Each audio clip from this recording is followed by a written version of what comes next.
And you're looking at what was a popular destination on the Outer Banks, but a fast-moving fire changed the ocean landscape near milepost 7.5 in Kill Devil Hills. At this hour, the smoke is still rising from last night's fire that took the Seven Seas condominiums, and with it, a lot of plans for tourists. 10 on your side's Lauren Compton is live now in Kill Devil Hills. Lauren?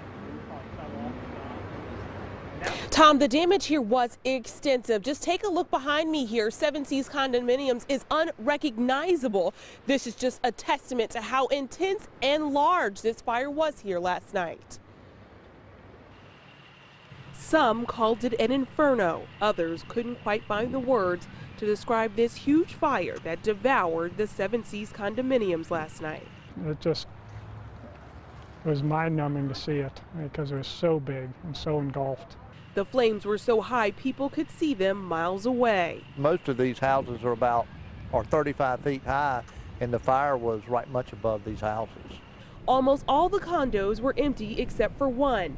I talked to one resident who says she and two others crawled through a smoke-filled staircase to safety. By the time they got out, the fire had swallowed the entire building. No one was hurt in the fire, though.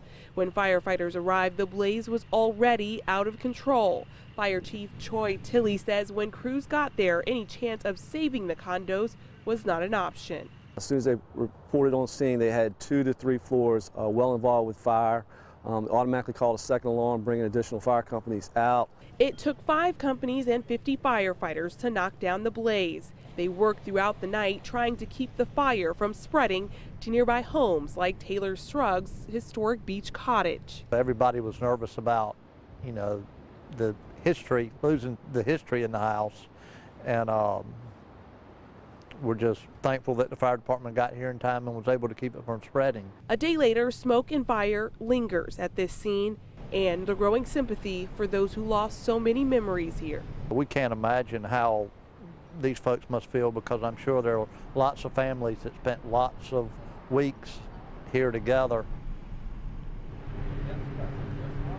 Now later on tonight, excavators will be out here removing large chunks of the condominium damage here. Then investigators will be able to go in here, start shifting through that damage to get a better eye on what exactly caused all of this. It's too early to say that right now. Now, a lot of folks, as you heard earlier, had this vacation home for a very long time. Coming up tonight at 6, we'll hear from them and how they're dealing with their loss. In Kill Devil Hills, Lauren Compton, 10 on your side. And the management company for Seven Seas says many units were booked for spring and summer.